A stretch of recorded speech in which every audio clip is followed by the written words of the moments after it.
Hallelujah. हमारा प्रभु यीशु मसीह सत्य प्रतिज्ञ है और यीशु मसीह कहते हैं मेरा अनुसरण करो, यानी कि हमें भी सत्य प्रतिज्ञ बनना पड़ेगा। सत्य प्रतिज्ञ का मतलब होता है आपके मुंह से जो निकला उस पर बने रहना, उस पर कायम रहना, उसको झूठ में बदलने नहीं देना। हमारा परमेश्वर सत्य प्रतिज्ञ है और यीशु मसीह ने कहा जैसे तुम्हारा स्वर्गीय पिता सिद्ध है वैसे तुम भी सिद्ध बनो। यानी कि परमेश्वर के मुंह से जो निकल चुका है उसे परमेश्वर नहीं बदलता। परमेश्वर ने दाऊद को जो वचन दिया तो परमेश्वर ने कहा कि जो मेरे मुंह से निकल चुका है उसे ना बदलूंगा, मैं दाऊद को कभी धोखा ना दूंगा।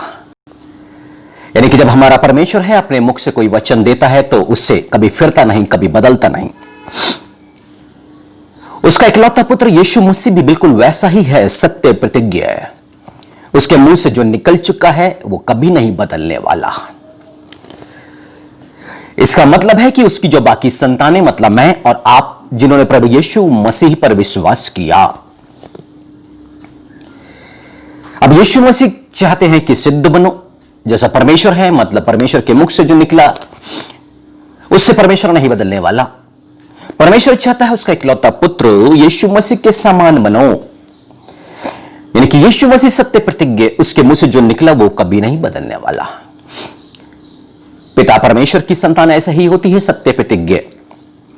उसकी संतान यीशु मसीह के समान होती है, सत्य प्रतिज्ञ।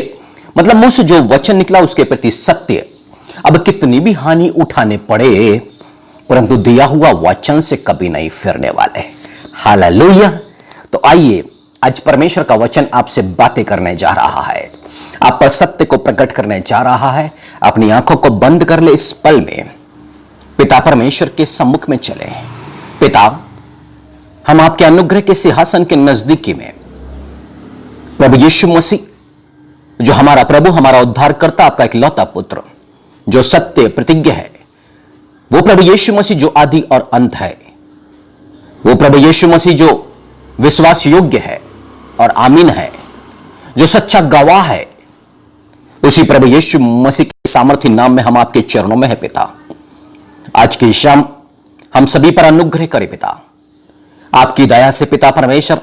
हम जितने सुरक्षित हैं हम सभी धन्यवाद करते हैं, और जितने लोग इस महामारी की समस्या में जा चुके हैं और सुरक्षित निकल आए उनके लिए भी पिता हम धन्यवाद करते हैं। पिता, आगे का भविष्य भी आपके हाथों में सुरक्षित है। पिता, बाइबल ऐसा कहती है जो परम प्रधान के छाए हुए स्थान में रहता है वो आपके समीप में ठिकाना पाएगा। प्रभु जी, कोई बीमारी और महामारी उसके डेरे के निकट नहीं आएगी।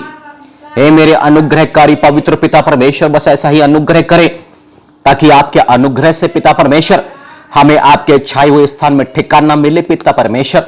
और हम में से कोई भी प्रभु जी, कोई भी व्यक्ति जो यीशु मसीह पर विश्वास करता है उसके डेरे के निकट ये महामारी ना आ पाए। प्रभु जी, ये महामारी उसे नाश ना करने पाए, ऐसी सुरक्षा की मांग भी कर लेते हैं। आज के पवित्र वचन के लिए हम आपका धन्यवाद करते हैं पिता। आज अपने वचन के माध्यम से आप हर एक से बोले और बातचीत करें पिता। हर एक को मन फिराने का अवसर दे, हर एक के आने वाले भविष्य को बदल दे मेरे पवित्र पिता। इस पल में आपके पवित्र आत्मा की ओर से जो मिला है यीशु मसीह नाज़री के नाम से, हम उन्हीं बातों को आपकी कलीसिया पर प्रकट कर पाए, ऐसी दया को मांगते हैं पिता। प्रभु यीशु मसीह के नाम पर हम आपसे विनती करते हैं, आमीन। Hallelujah, hallelujah. परमेश्वर ने सबोपदेशक की किताब में 5वीं अध्याय में और उसकी 6वीं आयत में अपनी इच्छा को प्रकट किया, अपने पवित्र वचन में अपनी इच्छा को प्रकट किया। एक बार फिर से बोलता हूं, सबोपदेशक 5वीं अध्याय उसकी 6वीं आयत में, कोई वचन कहकर अपने को पाप में ना फंसाना और ना ईश्वर के दूत के सामने कहना कि यह भूल से हुआ। परमेश्वर क्यों तेरा बोल सुनकर अप्रसन्न हो और तेरे हाथ के कार्यों को नष्ट करे। मेरे प्रिय भाई और बहनों, प्रभु यीशु मसीह में विश्वास करने वाले लोगों, परमेश्वर की संतान, आपको परमेश्वर के समान बनना है। परमेश्वर ने जब भी अपने मुख से जो वचन निकाला उससे कभी नहीं फिरा। परमेश्वर ने कहा, क्या मैंने जो वचन दिया उससे फिर जाऊं? मैं मनुष्य नहीं जो मैं झूठ बोलूं। मेरे प्रिय भाई और बहनों, यदि हम देखें तो परमेश्वर के मुख से निकले हुए वचन लगातार हमें प्रेरित करते रहे कि परमेश्वर ने जो वचन दिया उससे कभी नहीं फिरने वाला, क्योंकि वो सत्य प्रतिज्ञा है। अब वो क्या चाहता है कि उसकी जो संतान है वो उसी के समान बने। तो इसलिए आज पवित्र पिता परमेश्वर प्रभु यीशु मसीह के नाम पर अपने पवित्र आत्मा के द्वारा आज उन्हीं बातों को प्रकट कर रहा है। और परमेश्वर चाहता है कि हम सब के सब उसके समान हो जाए। हमारे ओंठ, हमारे जीभ, जो बातों को इनसे निकलता है उसके प्रति हम विश्वास योग्य हो जाए। यदि हम मनुष्यों से बातें करें तो उन शब्दों से कभी ना फिरे, भले ही हमें हानि उठानी पड़े। यदि हमने परमेश्वर को कोई वचन दिया है उससे कभी ना फिरे। यदि वो मनुष्य जो वचन देकर के फिर जाता है, वो मनुष्य अपने हाथ के कार्यों को नष्ट होते हुए देखता है। वो जीवन भर असफल रहेगा, वो जीवन पर कभी सफलता हासिल नहीं करेगा। और इसलिए यदि आपने परमेश्वर से कोई वचन बोला है तो आज मन फिरा लीजिएगा। यदि आपने मनुष्यों को कोई वचन दिया था और उससे फिर गए हैं तो आज अवसर है, मन को फिराएं और दोबारा उस बात पर आके खड़े हो जाएं। परमेश्वर आपके हाथ के कार्यों को सफल करना शुरू कर देगा। एक समय ऐसा हुआ कि यिप्तह नामक न्यायों की किताब में 11वीं अध्याय में और उसकी पहली आयत में यिप्तह नामक एक गिलादी बड़ा सूरवीर व्यक्ति है, उसके बारे में हम पढ़ते हैं। और वहां पर जो इजरायलियों का एक युद्ध है अमालेकियों के साथ में है, परंतु वहां पर ये जो यिप्तह है इसके परिवार का चाल चलन ठीक नहीं था, इसकी मां का चाल चलन ठीक नहीं था और उसके चलते वो बदनाम थी और यिप्तह को वहां से अलग भी कर दिया गया था। और ये यिप्तह जो है कुछ लुच्चे लोगों को साथ में लेके अपना गैंग चलाया करता था। पर एक समय ऐसा आया कि कुछ बुजुर्गों ने, वृद्ध लोगों ने एका किया और यिप्तह से बातचीत हुई कि अब वो अमालेकियों के वश से इनको छुड़ाए, कि कुछ भूमि पे कब्जे को लेकर के कुछ वहां पर समस्या थी। अब ये युद्ध आगे बढ़े उसके पहले यिप्तह ने वहां के जो वृद्ध लोग हैं उनसे कहा, यदि मैं तुम्हारी ओर से ये युद्ध को लड़ूं तब तुम्हें एक काम करना पड़ेगा कि मुझे अपना प्रधान तुम नियुक्त कर लो। तब वृद्ध लोगों ने कहा, ठीक है, मेरे और तुम्हारे बीच में परमेश्वर इन बातों को सुन रहा है और हम जो वचन देते हैं कि तुझे अपना प्रधान नियुक्त करेंगे और हम ऐसा ही करेंगे। और वृद्ध लोगों ने परमेश्वर को साक्षी जानकर के जो वचन यिप्तह को दिया था स्वीकार कर लिया उसको अपना प्रधान, कि हमारा मुखिया अब यही होगा। तब यिप्तह ने, ठीक है, मैं युद्ध करूंगा। अब यिप्तह अमालेकियों से युद्ध करने के लिए जब आगे बढ़ता है तब वो परमेश्वर को एक वचन देता है कि मैं जा रहा हूं अमालेकियों से युद्ध करने के लिए, पर यदि तू मुझे इस युद्ध में विजय करता है तो मैं लौट करके आऊंगा और मेरे घर से जो भी पहला व्यक्ति निकलेगा मैं उसे होम बलि कर दूंगा। अभी नए नियम में ऐसा करने की आवश्यकता नहीं है, परंतु बात वचन की है। हमारे ओठ, हमारे जीभ से परमेश्वर के लिए जो कहा जाता है, मनुष्यों को जो शब्द दिए जाते हैं, जो वचन कहे जाते हैं, उसके प्रति सत्य प्रतिज्ञ होना, ईमानदार होना और विश्वास से योग्य होना। और युक्त है अपने मुख से एक वचन को निकाल चुका कि मेरे घर से जो भी पहला व्यक्ति निकलेगा उसको मैं तेरे लिए होम बलि करूंगा। और ये जाता है अमालेकियों से युद्ध करता है और परमेश्वर इसको अमालेकियों के ऊपर में विजयी कर देता है, ये युद्ध को जीत जाता है। अब ये लौटता है अपने घर की तरफ। परंतु मेरे प्रिय भाइयों बहनों, इस घर से इसकी मात्र एक लौती बेटी थी। वो निकल के आती है झांझ बजाते हुए, ढपली को बजाते हुए कि इसका पिता युद्ध में विजयी होकर आ रहा है और बड़े आनंद के साथ निकल के आती है। परंतु ये दुखी हो जाता है यिप्तह, क्योंकि इसकी एक लौती बेटी थी और वही उस घर से बाहर निकल आई। परंतु बाइबल क्या कहती है, वो जो वचन दिया है ना, अब कितनी भी हानि क्यों ना उठाना पड़े पर अपने वचन को पूरा करना। ये यिप्तह ने ऐसा ही किया। अपनी बेटी को वो सच्चाई को बताया कि मैंने परमेश्वर को वचन दिया था, मैंने शपथ खाई थी, मैंने मन्नत मानी थी, परंतु ने ये क्या कर दिया। बेटी कहती है, ठीक है, मैं अपने कुंवारेपन में पहाड़ पे जाके अपनी सहेलियों के साथ में रोक करके आऊं, फिर जैसा तूने परमेश्वर को वचन दिया उसे पूरा करना। पिता परमेश्वर को दिए हुए वचन के प्रति ईमानदार है, सत्य प्रतिज्ञ है। बेटी भी अपने पिता ने जो परमेश्वर को वचन दिया है तो उसको पूरा कर, मैं अपने आप को समर्पित करती हूं। क्या आपके पास में एक ऐसा परिवार है कि परिवार के एक व्यक्ति ने परमेश्वर को या किसी मनुष्य को एक वचन दिया हो और उसको पूरा वचन को पूरा करने के लिए पूरा परिवार आ गया साथ में कि तुम अपने वचन को पूरा करो, हम तुम्हारे साथ हैं, हम तुम्हारे साथ हैं। हालेलुया। ये पिता और उसकी बेटी, यिप्तह और उसकी बेटी कितने ईमानदार हैं वचन के प्रति। यिप्तह ने परमेश्वर को वचन दिया, बेटी ने पिता के वचन के लिए अपना समर्पण दे दिया। वृद्ध लोगों ने यिप्तह को वचन दिया और उन्होंने अपने वचन के अनुसार यिप्तह को अपना प्रधान नियुक्त कर लिया। यिप्तह विजय होकर आया परमेश्वर को दिए हुए वचन के साथ, उसको होम बलि, और परिवार ने बोला ठीक है, अब चाहे जो भी नुकसान होए परंतु परमेश्वर को वचन दिया है उसे पूरा करेंगे। पुराने जमाने में राजा लोग भी वचन देते थे मनुष्यों को, अपनी प्रजा को वो पूरा करते थे। और हम तो राजा महाराजा धीराज परमेश्वर की संतान हैं, हम एक राज्य के राजकुमार हैं, परमेश्वर की वो संतान है जिसे वचन देने के बाद इस पृथ्वी पर यदि हम मनुष्यों से बातें करते हैं, वचन देते हैं, उनको कुछ कहने के लिए बोलते हैं तो उसे पूरा करना है। वही परमेश्वर की सच्ची प्रजा है, वही परमेश्वर की पवित्र प्रजा है जो अपने पिता का अनुसरण करते हैं, जो प्रभु यीशु मसीह का अनुसरण करते हैं। पिता ने जो वचन दिया उसको पूरा करता, क्योंकि वो सत्य प्रतिज्ञ है। और वही संतान जो परमेश्वर की प्रिय संतान है, परमेश्वर की सच्ची संतान है, अपने पिता, अपने बड़े भाई, अपने प्रभु यीशु मसीह का अनुसरण करती है। क्योंकि पिता भी सत्य प्रतिज्ञ और यीशु मसीह भी सत्य प्रतिज्ञ, तो उसकी संतानों को भी सत्य प्रतिज्ञ होना चाहिए। हालेलुया। वहां के वृद्ध जनों ने, जितने वृद्ध लोग थे, उन्होंने उस वचन को पूरा किया, क्योंकि उन्होंने जाना कि परमेश्वर साक्षी है हमारे और यिप्तह के बीच में। उन्होंने जो वचन दिया उसको पूरा किया। मेरे प्रिय भाई और बहनों, आपने मनुष्यों से वचन दिया, क्या आपने उसको पूरा किया?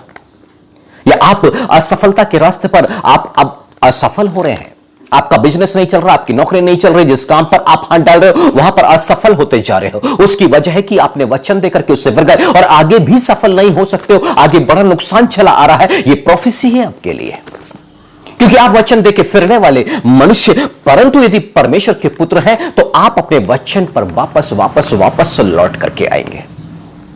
मैं एक मनुष्य को जानता हूं, उसके पुत्र ने कुछ गड़बड़ी किया, लोगों ने आया, उसके पिता से बातचीत किया और 80-85 हजार की मांग करी। अब उसने परमेश्वर से प्रार्थना करना शुरू किया। वो बहुत ज्यादा दबाव डाल रहे थे, बहुत से लोगों को लेकर के बातचीत करते थे वो, परंतु उस पिता ने परमेश्वर से बोला, यदि तू मुझे इस संकट से निकालता है तो मैं प्रत्येक मंथ में अनाथाश्रम में कुछ देने की उसने प्रतिज्ञा कर दी। परमेश्वर ने उसे उस समस्या से निकाल दिया। पर वो पिता, वो जो वचन परमेश्वर को दिया था उसको भूल गया, परंतु जीवन पर बहुत सफलता नहीं थी। समय बीतता चला गया और कुछ समय के बाद में उसको स्मरण आया कि मैंने अपने परमेश्वर को कुछ वचन दिया था। और जैसे उसको याद आया, स्मरण आया, उसने उस बातों को करने का निर्णय लिया और वैसे ही उसके जीवन में शांति लौट आई और उसके काम सफल होने शुरू हो गए। क्यों? क्योंकि उसको अपने कहे हुए वचन, वो अपने पिता के समान बनना चाहता है, वो प्रभु यीशु मसीह के समान बनना चाहता है। अज्ञानता में, अनजाने में और भूलवश कुछ ऐसी गलती हो गई कि उस वचन को वो पिता पूरा ना कर पाया। पर समय जाने के बाद में उसको ध्यान आया कि मैंने क्या कहा था। प्रार्थना के साथ उसने उसकी शुरुआत कर दी। वो जीवन पर क्या पाएगा और क्या ना पाएगा मुझे तो नहीं मालूम, पर इतना मालूम है कि वो पिता के जैसे हो गया कि पिता जो वचन देता है उससे बदलता नहीं। उसका पुत्र यीशु मसीह जो वचन देता है उससे बदलता नहीं कि पिता और पुत्र दोनों सत्य प्रतिज्ञ है। परंतु परमेश्वर का ये पुत्र जिसने परमेश्वर से वाचा बांधी, शपथ खाई, मन्नत मानी, वो कहता है अब मैं भी वैसा ही करूंगा, मतलब अपने पिता के समान, उसके इकलौते पुत्र यीशु मसीह अपने प्रभु के समान ऐसा करूंगा। और उसने करना शुरू किया। वो अपने स्वर्गीय पिता के समान बना। वो सिद्ध बनने के लिए अपने कदम को आगे बढ़ा लिया है। मेरे प्रिय भाई और बहनों, परमेश्वर आपसे और मुझसे क्या चाहता है? परमेश्वर अपनी कलीसिया से क्या चाहता है? अपने सबोपदेशक की किताब में क्यों ऐसा लिखा हुआ है कि कोई वचन कह के अपने आप को पाप में ना फंसाना और फिर कहे कि भूल से हो गया, अनजाने में हो गया? उस समय हमें समझ नहीं थी।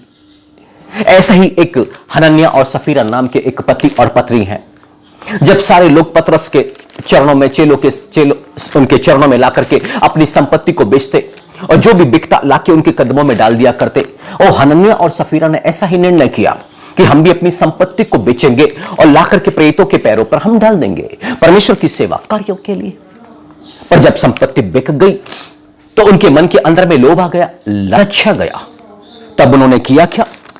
संपत्ति का आधा भाग ला करके पतरस के चरणों में डाला और बोला हमारी संपत्ति इतने में ही बिकी। पतरस ने कहा क्यों पवित्र आत्मा से झूठ बोला?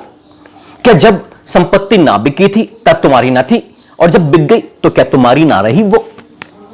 देख, तूने पवित्र आत्मा से झूठ बोला है। और फिर क्या हुआ? पहले पति की मृत्यु और फिर पत्नी की मृत्यु, दोनों एक एक करके मर गए। क्यों? क्योंकि उन्होंने अपना जो वचन परमेश्वर को दिया, मन में जो वचन को ठाना, प्रेतों के चरणों में जो लाकर के रखने के लिए जो वचन दिया, उससे वो फिर गए। ऐसा मनुष्य जीवन में कभी नए नियम के अंदर में इस वचन को, इस घटना को इसलिए रखा हुआ है कि नए नियम के लोग भी इस बातों को सीख ले। कई लोगों ने अपने आप को प्रार्थना योद्धा के तौर पे समर्पित किया, कई लोगों ने एवेंजलिस्ट के तौर पे अपने आप को समर्पित किया, कई लोगों ने वचन दिया पास्टर के लिए, और कई लोगों ने अपनी संपत्ति परमेश्वर के लिए कुर्बान किया, अर्पण किया, पर वो सब के सब अपने वचनों से फिर गए। ऐसे लोगों को आज मन फिराने की आवश्यकता है। जिन बातों को उन्होंने अर्पण किया, जो वचन उन्होंने दिया, उसको आज पूरा करने की आवश्यकता है। यदि वो पूरा नहीं करते हैं तो उनका अंत भी हनन्याह और सफीरा की ही तरह होगा। यही सत्य प्रतिज्ञा है, सच्ची बातें। परमेश्वर यही दिखाना चाहता है कि वो अपने वचन से बदलने वाला नहीं। उसके हर मनुष्य के लिए उसके निर्णय, उसके न्याय अलग अलग नहीं होते हैं। उसका जो न्याय होता है उसके वचन के अनुरूप में होता है। उसका वचन यदि कहता है कि आपने वचन दिया है, आपको पूरा करना है, भले ही वो आपने मनुष्यों को दिया या भले परमेश्वर के दासों को दिया या भले ही आपने परमेश्वर को दिया है, परंतु आपको अपने वचन पर बने रहना है, दृढ़ रहना है, उससे बदलना नहीं है। आप झूठा ना ठहरो, यही तो परमेश्वर चाहता है। और हनन्याह और सफीरा झूठे ठहर गए। उनके अंदर में लोभ आ गया, लालच आ गया। जो वचन उन्होंने परमेश्वर को दिया उससे वो फिर गए। मेरे प्रिय भाइयों बहनों, क्या आपने अपने किसी भाई बंधुओं से कुछ वचन कहा, कुछ करने के लिए कहा, फिर उससे ना किया? आपने परमेश्वर के किसी दास से कुछ कहा करने के लिए, फिर ना किया? आपने परमेश्वर के आगे अपने आप को अर्पण किया किसी सेवा के लिए और फिर उसे ना किया? असफलता आपका पीछा कर रही है। आज उस श्राप से छुटकारे का समय है। आज उस बंधन से छुटकारे का समय है। आज आपकी आजादी का दिन है। यीशु मसीह ने कहा यदि तुम वचन पर बने रहोगे तुम सत्य को जानोगे, सत्य तुम्हें स्वतंत्र करेगा। आज मन को फिरा करके वचन पर आके खड़े हो जाने का समय है। जो वचन आपने दिया था वापस उस पर आके खड़े हो जाने का समय है। परमेश्वर ने दाऊद को वचन दिया। भजन संहिता 89 उसकी वर्ष 34 और 35 पे हम जाके पढ़ सकते हैं। वहां पे हम भजनकार के द्वारा परमेश्वर के इस पवित्र वचन को सुन सकते हैं। मेरे मुंह से जो निकल चुका है उसे ना बदलूंगा, मैं दाऊद को कभी धोखा ना दूंगा। परमेश्वर ने दाऊद को कहा था कि तेरे वंश में से सदा एक जन इस गद्दी पर विराजेगा। अब परमेश्वर कहता कि मैं दाऊद को धोखा नहीं दूंगा। हां ठीक है, उसके वंश के द्वारा गलतियां होंगी, परंतु परमेश्वर अब अपने वचन से बदलने वाला नहीं। वो कहता है मैं दाऊद को जो वचन दे चुका हूं, उसके वंश के लिए जो वचन दे चुका हूं कि उसके वंश में से एक जन लगातार इस गद्दी पर बैठा। और परमेश्वर सत्य प्रतिज्ञा, परमेश्वर ने अपने वचन से नहीं फिरा कभी भी। सुलेमान राजा से गड़बड़ियां हुई, परंतु परमेश्वर अपने वचन के प्रति सत्य प्रतिज्ञा। उसके वंशज से गलती हुई, परमेश्वर सत्य प्रतिज्ञा है, पर उसके वंशज में फिर यीशु मसीह आया और दाऊद की गद्दी को सदाकाल के लिए उसे दे दिया गया है, क्योंकि हमारा जो परमेश्वर है सत्य प्रतिज्ञा है। हालेलुया। मेरे प्रियो, यही तो पल है अपने मन को फिराने का। हमारा जैसा परमेश्वर, हमें वैसा बनना है। हम इस संसार को देख करके ना चले, संसार की रीति और व्यवहार को हम ना देखें, हम लोगों के व्यवहार को ना देखें, हाँ ये देखें कि आपके मुख से निकला हुआ वचन कैसा है। क्या वो लोगों के लिए विश्वास योग्य है? लोग आप पर भरोसा कर सकते हैं कि आपने जो कहा उसे आप पूरा करेंगे।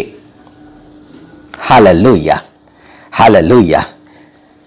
गिनती की किताब के अंदर में बिलाम और बालक राजा है। अब बालक चाहता है कि बिलाम इस्राएलियों को आकर के श्राप दे, कष्ट दे, पर परमेश्वर ने बिलाम से कहा, देखो आशीष के भागीदार हो चुके, अब तो उसको कर्ज मत करना, श्रापित मत करना। राजा बालक ने बिलाम को बुला भेजा है। गिनती की किताब 23वीं अध्याय में 19वीं आयत में अब बिलाम बालक के सम्मुख में कह रहा है कि ईश्वर मनुष्य नहीं कि वह झूठ बोले। ईश्वर मनुष्य नहीं कि वह झूठ बोले। वो क्या कह रहा है कि मनुष्य झूठ बोलता है, पर जो ईश्वर है ना वो मनुष्य नहीं है कि वो झूठ बोले, और ना वह आदमी है कि अपनी इच्छा बदले। क्या जो कुछ उसने कहा वह पूरा ना करे? क्या वह वचन देकर उसे पूरा ना करे? क्या वह वचन देकर उसे पूरा ना करे? और परमेश्वर कहते हैं, मेरे मुख से जो वचन निकल चुका है उसे मैं नहीं बदलने वाला। आपके लिए जो प्रतिज्ञा का वचन दिया परमेश्वर नहीं बदलने वाला। मेरे लिए जो प्रॉमिस वर्स है उससे परमेश्वर नहीं बदलने वाला। पर क्या उसकी संतान यानी कि आप आज ये निर्णय लेते हैं कि आज यदि पहले आपने किसी को वचन दिया है तो आकर के खड़े हो जाए उसको पूरा करने के लिए, क्योंकि आगे आप पर ब्लेसिंग्स नहीं आने वाली। पर आज के बाद आप किससे जो कह रहे हैं, परमेश्वर से जो कुछ कह रहे हैं, आप एक निर्णय ले कि आपको परमेश्वर स्वर्गीय पिता के जैसे आपको बनना है। आपको बनना है प्रभु यीशु मसीह के समान, जो सत्य प्रतिज्ञ है, जो वचन देकर के बदलता नहीं। और आगे लिखा है, देख आशीर्वाद देने की आज्ञा मैंने पाई है। बिलाम कहता है बालक से, परमेश्वर ने मुझसे कहा है कि वो जाति आशीष को पा चुकी है, वो आशीष के भागीदार हो चुके हैं। अब वो सिर्फ आशीष और आशीष पाएगी, कर्ज नहीं, श्राप नहीं। अब वो आशीर्वाद देने की आज्ञा मैंने पाई है, वह आशीष दे चुका है और मैं उसे नहीं पलट सकता। परमेश्वर कहता अब मैं आशीष को नहीं बदल सकता, अब आशीर्वाद को मैं नहीं बदल सकता। भले ही वो इस्राएलियों ने पाप किया उसका दंड पाया, वो व्यभिचार किए दंड भोगा, मूर्ति पूजा किए उसका दंड भोगा, पर परमेश्वर अपनी आशीष से नहीं बदलने वाला। अब सारे इस्राएली उस जंगल में नाश हो गए अपने पापों के कारण। वो जो वचन देते गए उससे वो फिरते चले गए, इसके कारण वो नाश हो रहे हैं। परंतु परमेश्वर का जो वचन उनके प्रति है वो जैसा का तैसा बना हुआ है। मेरे और आपके प्रति परमेश्वर ने अनंत जीवन की वचन दे चुका है, वो वैसा का वैसा है। पर अब हमें अनंत जीवन पर आगे बढ़ने के लिए अपने वचन को हमें देखना होगा। हम मनुष्य से बात करते समय कौन से वचन उनको देते हैं, हमें उस वचन को ध्यान करना होगा और उसे पूरा करना होगा। वो परमेश्वर नहीं बदलने वाला। आप ये कहेंगे कि ये भूल से हो गया, गलती से हो गया, उस समय हमें समझ नहीं थी। परमेश्वर का वचन ये कहता है कि ना ईश्वर के दूत के सामने कहना कि ये भूल से हुआ। आपने पास्टर से कोई वचन कहे, अब ये नहीं कहते कि भूल से हुआ, अब आपको उसको पूरा करना पड़ेगा। बाइबल कहती है कि परमेश्वर क्यों तेरा बोल सुनकर अप्रसन्न हो और तेरे हाथ के कार्यों को नष्ट करे। हालेलुया। मेरे प्रिय भाई और बहनों, यह मन फिराव का समय है। इजराइल के ऊपर में परमेश्वर ने साउल को राजा घोषित किया। साउल राजा बनकर राज्य करने लग गया। अब जब साउल राज्य कर रहा था, उसका बेटा योनातन भी जवान है, वो भी युद्ध विद्या जानता है, वो भी युद्ध करता है। और ये दोनों पिता और पुत्र का युद्ध इस वक्त में पलिस्तियों के साथ में है। और तब पलिस्तियों से युद्ध हुए उसके पहले राजा साउल ने एक दिन की उपवास की घोषणा कर दी और उस उपवास को रखने की शपथ भी खा ली और अपने सैनिकों को उपवास की शपथ दिलवा दी कि आज जब हम अमालेकियों से युद्ध करेंगे तो दिन भर कोई भी कुछ भी खाएगा पिएगा नहीं। क्या किया इन लोगों ने? एक दिन का उपवास करना है, इनको कुछ खाना पीना नहीं है। और परमेश्वर से बोला इन्होंने कि आज ये युद्ध करेंगे, आज दिन भर हम कुछ खाएंगे पिएंगे नहीं, आज इसकी हम शपथ भी खाते हैं। उन्होंने वचन दिया परमेश्वर को। फिर योनातान और ये जो कुछ सैनिक जंगल में थे सब भूखे और प्यासे, इनको भूख लग रही थी। और तब योनातान ने देखा कि मधुमक्खी का छत्ता पड़ा, उसमें शहद है, उसमें से कुछ शहद को उसने चखा, आंखों में ज्योति आ गई। उसने सोचा कि मैंने शहद को चखा, भूखे प्यासे हैं सब, जब मेरे आंखों में ज्योति आ गई तो सारे बेचारे भूखे और प्यासे हैं। उसने सबको आज्ञा दे दी कि इस शहद में से खाओ। सबने कहा, देख तेरे पिता ने हमको आज के लिए ना खाने पीने की शपथ दिलवाई है, वचन दिया है परमेश्वर को। पर योनातान ने आगे भी और आगे भी उन्होंने लहू लगा मांस खाना शुरू कर दिया। एक दिन का उपवास तो करना था और इसी का तो उन्होंने वचन दिया था, पर समय से पहले वो खाने पीने लग गए और क्या हुआ, परमेश्वर नाराज। क्यों? राजा साउल ने परमेश्वर को वचन दिया दिन भर कुछ ना खाने का, इन लोगों ने वचन दिया। सोचिए उन लोगों का क्या हाल है जो एक दिन उपवास रखने की सोचते हैं और 2 और 3 बजे उपवास को खोल देते हैं, तोड़ देते हैं।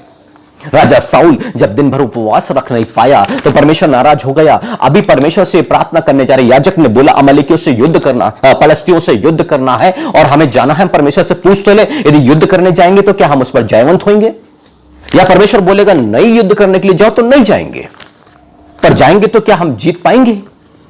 और जब ये परमेश्वर के पास में गए तो वहां परमेश्वर से कोई जवाब नहीं।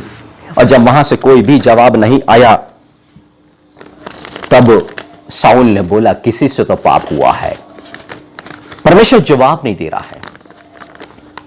आपने कितनी प्रार्थना की और प्रार्थना का जवाब आपको मिला क्या?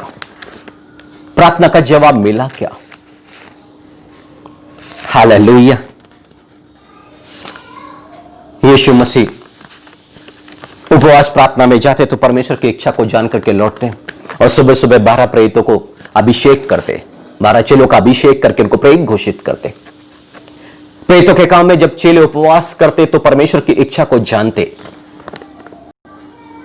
दाऊद जब परमेश्वर के पास में उपवास करता तो परमेश्वर की इच्छा को जानता। साउल और याजक मिलकर उपवास करते तो परमेश्वर की इच्छा को पर यहां परमेश्वर की इच्छा नहीं है और आपके पास भी जवाब नहीं आता है। और जवाब क्यों नहीं आ रहा? आपने सोचा क्या? आपने सोचा कि हम भविष्यवक्ताओं से पूछ लेंगे, बातचीत कर लेंगे, पर आपकी प्रार्थना का जवाब क्यों नहीं मिला? क्योंकि यहां पर एक दिन का उपवास था और इन्होंने बीच में उसको तोड़ दिया है, खोल दिया है। और क्या इन्होंने शपथ खाई थी कि आज दिन भर कुछ खाएंगे पिएंगे नहीं, और अपने ही वचन को इन्होंने तोड़ा है। जवाब नहीं मिल रहा है। अभी चिट्ठी डाली जाती है और वो निकलती है बिन्यामीन वंश के बीच, और बिन्यामीन वंश के बीच में जब चिट्ठी डाली जाती है तो साउल और योनातान के नाम की चिट्ठी निकलती है। जब साउल और योनातान के नाम की चिट्ठी डाली जाती है तो योनातान के नाम की चिट्ठी निकलती है। मतलब एक बड़ा गुनाह है कि एक दिन हम कुछ खाएंगे पिएंगे नहीं, और वही वचन दे करके और वही परमेश्वर के सामने बोल के फिर उससे फिर गए कि आज हम दिन भर का उपवास रखेंगे, अब फिर कहते हैं कि भूख लगी है खा लो। मतलब कि जो वचन बोला उससे फिरना। और क्या हुआ? जवाब नहीं मिल रहा है कि फलस्तियों से युद्ध करने जाना है या नहीं जाना है, वहां जीतेंगे या नहीं जीतेंगे। मतलब कि असफलता आने शुरू हो गई। परमेश्वर का साथ नहीं मिल रहा है, परमेश्वर की अगुवाई नहीं मिल रही है, परमेश्वर का जवाब नहीं मिल रहा है। परमेश्वर ने साउल को इसलिए वहां पे ठहराया था वो इजरायलियों को बचाए, दुश्मनों से बचाए, परंतु अभी ये सब के सब मुश्किल में पड़ गए हैं। और वजह क्या है कि जो वचन दिया है अब उस पर ये ठहर नहीं पा रहे हैं। हालेलुया। आपके साथ भी तो यही गड़बड़ी हो रही होगी मेरे प्रिय, और यही सच्चाई है, कटु सच्चाई है।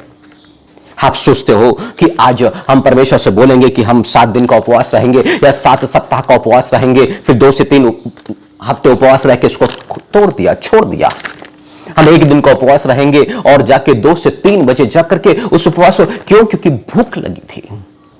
आप अपने ही वचन से फिर गए, अपने ही वचन को पूरा, और इस करके आपने क्या किया? वचन को तोड़ा। और बाइबल में जो वचन है वो पूरा होकर रहेगा, वो बदलने वाला नहीं। हमारा परमेश्वर न्यायी परमेश्वर भी है, इस बात को आप जान ले। ये नहीं कह सकते दूध के सामने की भूल से हुआ।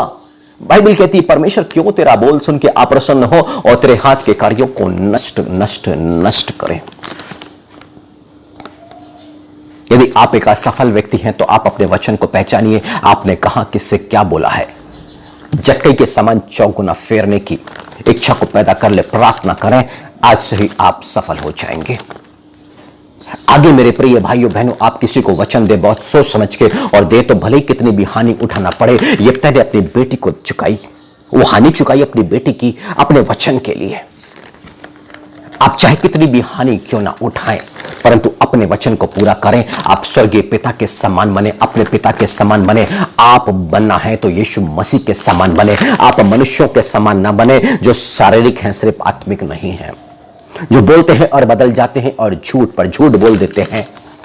आप किसी को वचन दे चुके तो उसको पूरा कीजिए, चाहे कितनी भी हानि उठाना क्यों ना पड़े। Hallelujah, hallelujah. आइए हम सब मिलकर के प्रार्थना में जाएंगे और उनके लिए भी प्रार्थना करेंगे जो वचन देकर के फिर जाते हैं। मेरे पवित्र पिता परमेश्वर, आपकी एक बड़ी दया के लिए हम आपके चरणों में हैं पिता। हम प्रभु यीशु मसीह नाज़री के नाम से आपने जो वचन और वचन का जो भेद इस वक्त हम पर प्रकट किया है, उस वचन के अनुसार पिता हमने अपने आप को जांच लिया, परख लिया कि हमने मनुष्यों को वचन दिया और उससे बदल गए। हमने पास्टरों को वचन दिया और परमेश्वर के दासों को वचन दिया, उससे बदल गए। पिता हमने आपको वचन दिया और उससे बदल गए, परंतु उस वचन से बदल जाने का फल असफलता है, जिसको हमने कभी नहीं सोचा। पर आज आपने सत्य को हम पर प्रकट किया पिता। आप वचन देके कभी नहीं बदले पिता। आपने उत्पत्ति की किताब में 3:15 में एक वचन दिया प्रभु जी इस संसार के लोगों को। आपने अजगर से, उस शैतान से, इब्लिस से कहा कि मैं तेरे और इस स्त्री के बीच में शत्रुता को उत्पन्न करूंगा, मैं तेरे वंश और इसके वंश के बीच में बैर को उत्पन्न करूंगा पिता। और आपने ऐसा ही किया। आपने स्त्री के वंश मतलब यीशु मसीह के द्वारा शैतान के सिर को कुचला पिता, परंतु उसके लिए आपने कीमत चुकाई पिता। अपना इकलौता पुत्र, अपना इकलौता पुत्र अपने वचन को पूरा करने के लिए, और वो भी हम मनुष्यों के लिए पिता। दिल की गहराइयों से आज की दिन में हम आपका धन्यवाद करते हैं पिता। हमें भी अपने जैसा बना दे मेरे पवित्र पिता, हमें भी अपने पुत्र के जैसा बना दे पिता। आपने अपने वचन को जो दिया उसके लिए अपने पुत्र को कुर्बान कर दिया, उसको बलिदान होने के लिए दे दिया पिता। हम भी नुकसान और नफा ना देखे पिता, परंतु जो वचन कहे उसको पूरा करने के लिए हर समय तत्पर रहे, क्योंकि हम आपकी संतान है प्रभु यीशु मसीह में। प्रभु यीशु मसीह आप हमारे बड़े भाई, हमारे गुरु, हमारे प्रभु है प्रभु जी। हम आपका अनुसरण करें, जैसा आपने किया प्रभु जी हम वैसा ही करें। अब कभी भी किसी को वचन देके हम ना बदले, हमें वो सामर्थ्य दो प्रभु जी, और हमें पिता के अनुरूप में बदल दो। हे मेरे पवित्र पिता, अपने इकलौते बेटे यीशु मसीह के समान हमें बना दे, क्योंकि आप तो कुम्हार और हम मिट्टी है प्रभु जी। हमें तरासे, हमें निखारे, हमें बनाए प्रभु जी, कि हम अपने वचन को अब कभी ना फिरे प्रभु जी, हम कभी झूठ ना बोले प्रभु जी, परंतु अब बीते समय में हमने जिसको जो वचन दे दिया है उसको पूरा करे प्रभु जी। हम मन को फिरा सके ऐसी सामर्थ हमें दे दे पिता। हर एक सुनने वाले पर यही अनुग्रह और यही सामर्थ को मांगते हैं पिता। हर एक सुनने वाले पर तेरी दया आ जाए प्रभु जी, और विशेष करके कलीसिया के अंदर में जिन्होंने प्रभु जी इन गलती को किया है पिता परमेश्वर, उन सबों के लिए हम आपकी दया को और आपकी करुणा को मांग लेते हैं। आपने प्रभु जी दाऊद के वंशज से प्रभु जी करुणा ना हटाने का वायदा किया है पिता। जिन्होंने मन को फिराया है पिता, उन पर से करुणा को ना हटाए, परंतु एक अवसर दे दे पिता कि वो मन को फिराए और अपने वचन को वो पूरा करे। ऐसी दया को पिता प्रभु यीशु मसीह के नाम पर हम आपसे इन सभी के लिए मांग लेते हैं, यीशु मसीह के नाम पर, आमीन। सबों को जय मसीह की।